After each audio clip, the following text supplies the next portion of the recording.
because God will only answer prayer according to his will. That's the kind of prayer that God loves to answer. But there are some prayer of importunity that is not God's will, but God permits. Mark the word permit.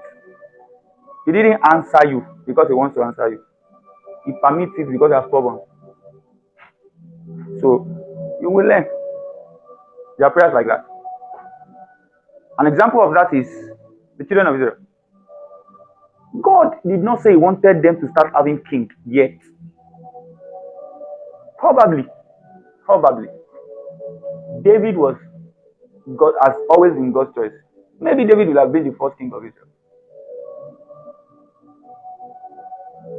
But because God was still preparing David, what happened? The people, the green wheel of judges, they said, no, we want a king and we must get it. And Samuel went to pray to God.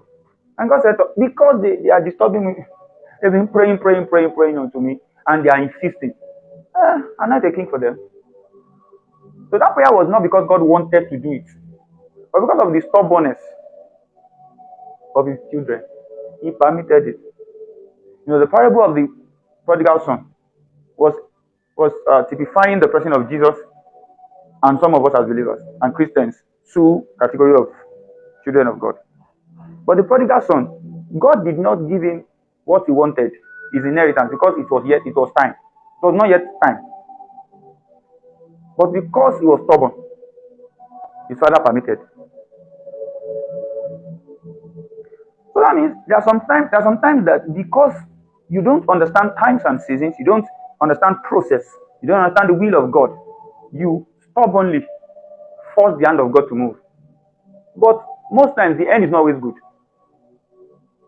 Because there's nothing done out of the will of God that will end well.